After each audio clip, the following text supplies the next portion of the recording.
And we're taking a look at something fun today, aren't we, Andy? Yeah, fun for some, as long as your ship doesn't get stranded in the middle of the ocean, I guess. Carnival Cruise Lines is our topic today. Yeah, and you mentioned that. I saw the videos this weekend of that cruise ship. I think it's off the coast of Scandinavia or something, where they were in like 20-foot swells. And it was pretty scary. Yeah, the furniture was flying all over the deck. They had to be evacuated by helicopter. That's not owned by Carnival Cruise Lines. I think it was a Viking ship, but that is not a good look for the cruise industry as we go into booking season. And so I think that could have a little bit of negative impact on the whole industry. No one wants to think about their vacation being ruined by 20-foot waves and a dead ship in the middle of the water. But you know, what we're seeing at LikeFolio, when we look at purchase intent mentions, that's people talking on social media about booking or actually going on a cruise ship, so actually doing business with these ships. And for Carnival, our data has been very predictive of revenues in the past. And you know, what we see right now is a little bit concerning. You can see that first square on the left, that's Q1 and Q2 of 2018.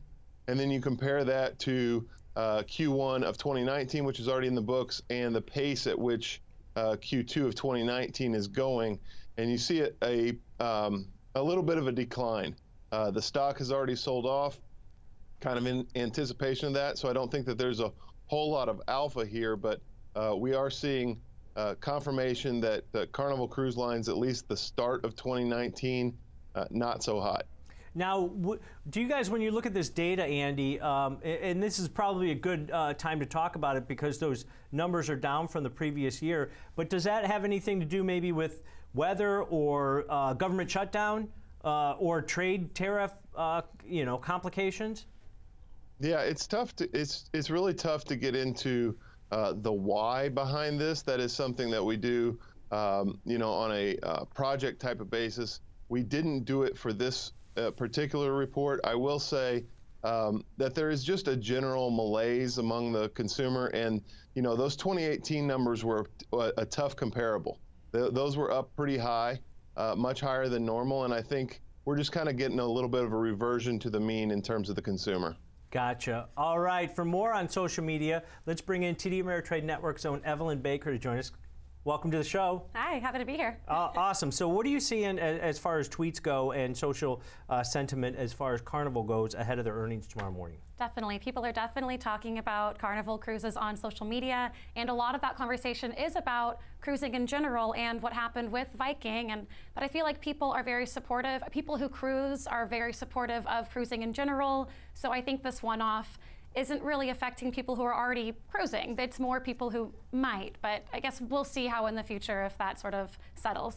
Gotcha. So what's our first tweet? Right, so our first tweet is from Steve Travel. He says, cheers. Capitalizing on the success of its shipboard breweries, Carnival Cruise Line has become the first cruise line to can and keg its own private label brews crafted by its in-house brewery team.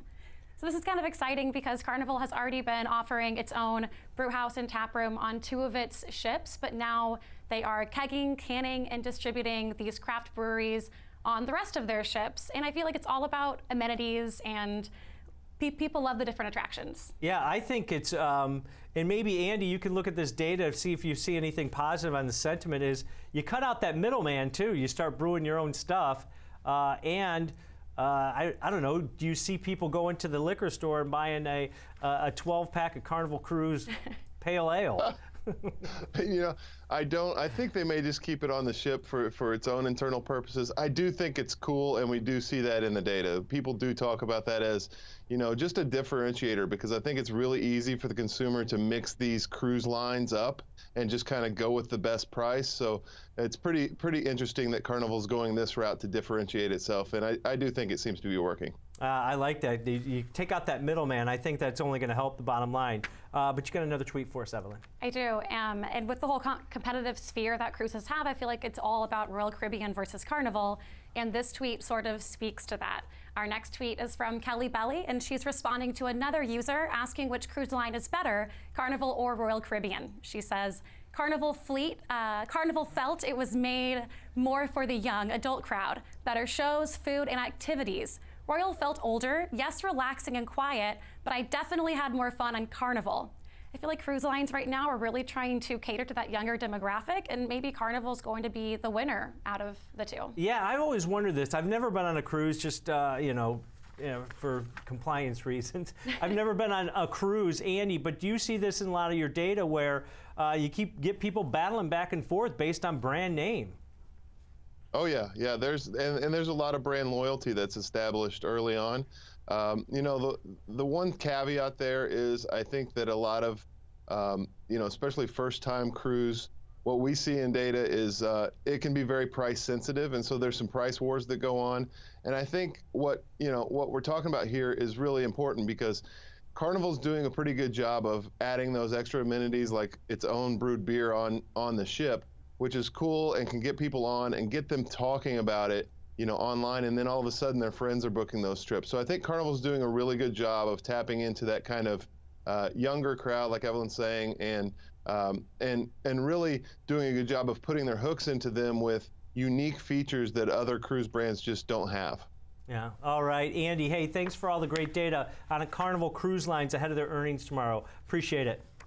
Thank you. All right. Hey, Evelyn, this is great, but I forgot to ask you one question. Have you been on a cruise? I have actually. I've been on one Carnival and one Royal Caribbean. I went on a Carnival cruise in high school, and last September my mom and I did Royal Caribbean around the Mediterranean. So now I'm not gonna ask you which one is your favorite, but there's probably one that leans. Do you see that younger generation on the Carnival line? I did, yes, but I also saw a bunch more families on Royal Caribbean, so you had the even younger generation. So that might not be the whole party aspect that some people might want on Carnival, but I kind of like the quiet. Yeah, and Disney's got those with kids on them.